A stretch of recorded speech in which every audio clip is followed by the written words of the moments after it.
Hello and welcome to the Sugar Valley project. I'm here with Stefan, the co-founder of Sugar Valley, and I'm just going to be asking him a little bit about the project, where he came up with the idea and his vision to take things forward.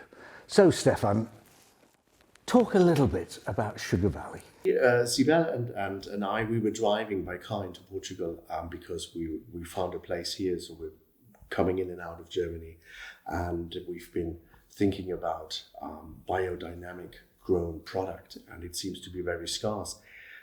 So we dropped a line to the real estate agent saying, look, we're interested in buying organic farmland and what were the options. And he came up with 2 plots that we viewed. And the first plot we viewed was a vineyard, non-organic, run by a biology teacher.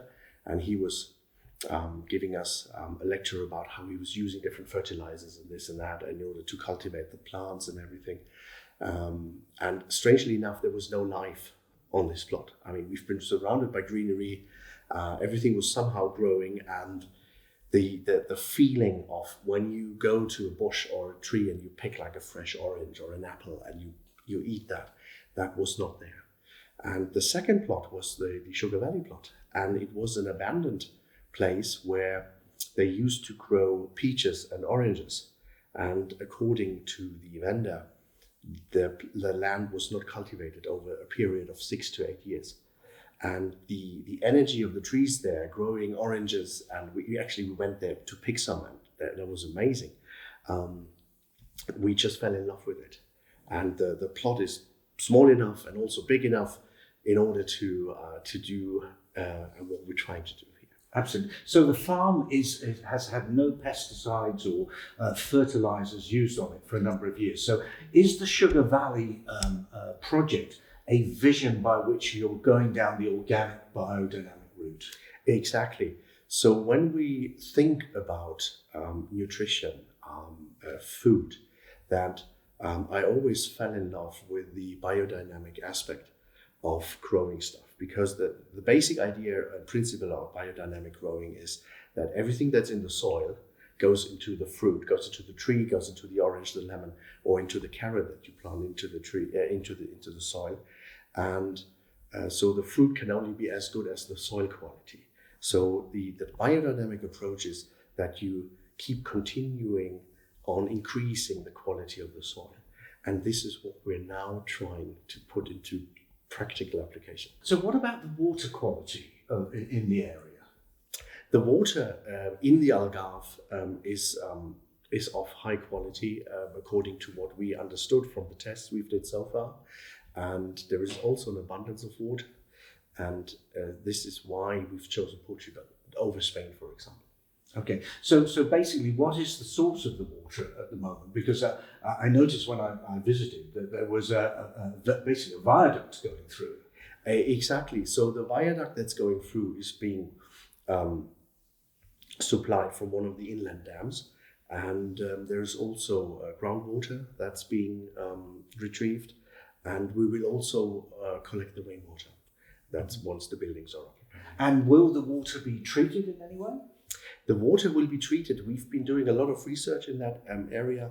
The Algarve generally is sitting on limestone, so which means it contains a lot of calcium, and the pH level therefore is around 8 to 8.5.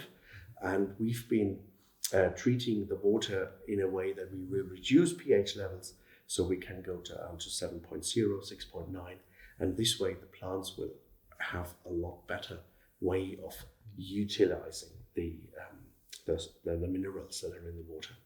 So besides oranges and possibly peaches, what sort of fruits and other products are you going to grow?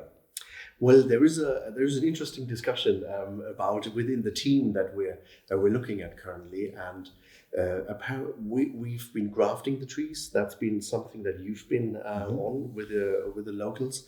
And I think it's a variety of citrus fruits, grapefruit, orange, lemon, tangerine, carobs. Apparently, we've got some carobs here. These really interesting looking black things, that's carob. So carob are native to here. They don't take a lot of water, and it's a replacement for cacao, super healthy. I think it's called a superfood as well. And then we'll be growing a variety of herbs and vegetables and other fruits that tie into the local area. So basically, when it comes to the vegetable side of it, it's basically going to be a market gardening operation. Something in line with that, yes. Yeah, and besides growing the fruit and veg, who are you going to be selling to? Well, we are going to selling some of it through the wholesalers, apparently, that run in the area, and we'll be also using the website, which is sugarvalley.pt, and we're running the website in 3 languages, which would be English, Portuguese, and German, and then we will also organize a delivery service where people can get like the fruit box or veg box of the season of the week delivered to their houses. Throughout the Algarve, I must say. So who is going to be working on the land? Well, you've been gladly helping and working all the clearing bits and pieces, which I think we've done a few videos already to show how they cut down the old orange trees and cut out the wild pieces and excavating the roots and everything, clearing the land so we can have an understanding of what is actually there. And then hopefully we will attract a biodynamic team of growers that will be using their knowledge and their expertise in order to set up the land, the greenhouses, and to start growing. So will the project be a standard business, or will it be based on a sort of profit sharing? The aim is that once everything is set up, that everybody that is part of the team will have an equal share of profits. Because at this moment in time, picking weeds, sort of looking after bugs and pests and plant diseases, planting new stuff is not really sexy. So the idea is to make it sexy by growing the highest quality produce that we can get, and also sharing the profit share equally amongst everybody that is part of the team. So there are a number of ruins on the property. To the north, we've got the area where obviously the orange trees, peach trees, etc. are going to be grown. What is going to happen with this area that's really sort of not really arable as such, but it has ruins on it? Yes. So the beauty about the ruins is that it gives you rights. And because we are in the countryside, we are allowed to extend each of those ruins up to 2,000 square meters for rural tourism. For a rural tourism project. So because we've got 2 separate buildings on the plot, we can extend each of those buildings out. So the idea is, which is apparently bound to the architect in order to draw up a plan, which we will share then once it's done, and we get the topographic map done and everything, that we have like a self-catering workshop retreat center with a lovely pool, terraces and everything. And then in the second building, we're going to house the offices, the what we call the farm support structure, like the garages, the pick and pack area, a cooling house, etc. So who is going to use the sort of the retreat area, education center, or whatever you want to call it? Who are you trying to attract? Well, knowing a number of friends that are teachers or running seminars, they all been struggling to find private spaces where they can have their clients over for a week or a week-long workshop, etc. And I think the market is very, very small for groups in sizes of 30, 40, 50 people. And if I would be doing a gold talk, I'd be rather booking into a hotel, into a rural place, not into a hotel, into a rural place where the group can be together, hang out, and enjoy some privacy as well, in order to run through the schedule. And so what size or scale is this going to be? Are we talking, a large establishment or a reasonably modest establishment? I don't really know, to be perfectly honest. It's all a little bit down to what the architect will be able to provide and the ideas putting forward. We're thinking of 15, 17 rooms, self-catering that could be rented out as a whole or could be rented out individually for families wanting to make a week holiday. And so we're talking like 40 people. Is the intention for the property to be eco-friendly in any way, or is it going to be sort of based on normal standard business practices? So the idea when it comes to building the houses is that we're going to use everything that will be eco-friendly, sustainable, but we won't compromise in luxury. I think that is a very, very key aspect. I've been to several eco lodges or eco retreat centers, and the eco usually came down to cold water, cold showers, no heating. And one of the places was in Ireland, and there was mold in the rooms. So this is not what we're looking for. We're looking for well insulation, we're looking for proper built standards, and we're using for very energy efficient cooling, heating systems, things like that. You can run a place very sustainable, but you don't compromise on luxury.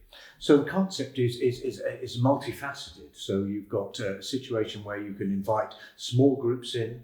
You also, on top of that, you can have rentals where people can come on holiday and they get the opportunity to visit the land, see the land, work on the land if necessary. Yes. If they want. Absolutely, and also get the chance to see the Algarve, the wonders of the Algarve. Yes, of course, yeah. Well, we're just 15 minutes away from the most beautiful and stunning beaches, and I think we're within an hour away from Faro International Airport. So it's all very close together without driving 3 hours to the countryside in order to find that little place. And it's still very silent and tranquil and serene. So you've obviously decided to set up this amazing opportunity, this business here. What is it about Portugal that you really love? Well, number one is the people. Every Portuguese, every local we bumped into was mega friendly, super welcoming, and the way we experienced the contractors that we dealt with so far is they always wanted to make sure that the stuff we instructed and them to do, and which they did, were to our absolute satisfaction. The building standards are a lot better. So the building we're sitting in here doing these interviews has 70 centimeter thick walls. It was built like 15 years ago, and you could run it without any air conditioning throughout the hottest periods, even in summertime. So things like that. When I compare it to other countries, there's different standards. So this seemed to be a lot more appealing on the long run than setting up in other countries. Plus, we're from the middle European area.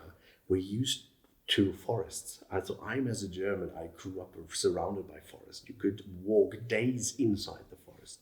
So when we see a desert, then we kind of feel uncomfy. So everything around here is green, which is super fantastic, and the variety of the beaches and the way the Algarve is set up with the infrastructure, we couldn't find any fault on this until this moment in time. How do you intend to provide power for the project? Well, the aim is that we could actually have an off-grid system. It's going to be providing some challenges according to the current base of the research. Mm-hmm. But the idea is that we're running a solar system that's big enough in order to supply enough energy to all the different aspects of a building in that scale throughout the year. So basically the project is a number of apartments, it's an education centre, but it will be self-catering. Yes. Yeah, the aim is for people to come if you're a family with 2 kids and you just wanted to rent out an apartment in order to sort of like go to the pools, hang out, go do a little bit of beach, sitting at the beachfront, and then later come back to a really serene place.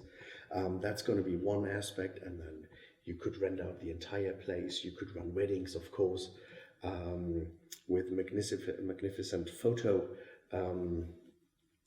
views. Is it the correct word? Scenic views. Scenic views, and you could then use the infrastructure to get enough staff in if you wanted to have a DJ, a chef that's preparing meal from the land, all organic, and we can go from vegetarian, vegan towards organic, using the local cheesemongers, the organic meats that are of outstanding quality around here, to suit all of the different angles and needs of the different people. So how long will the project take until it's sort of fully set up? Normally it would take around 2.5 years. We might experience some delays because of COVID, because of some governmental bodies not responding in time, or because of you just submitted something before the holidays and then it's going to be dealt 3 months later, and things like that. So we're hoping that we're going into the opening in 2024. Not sure if this is happening, so please stay tuned here at the Instagram page and the website.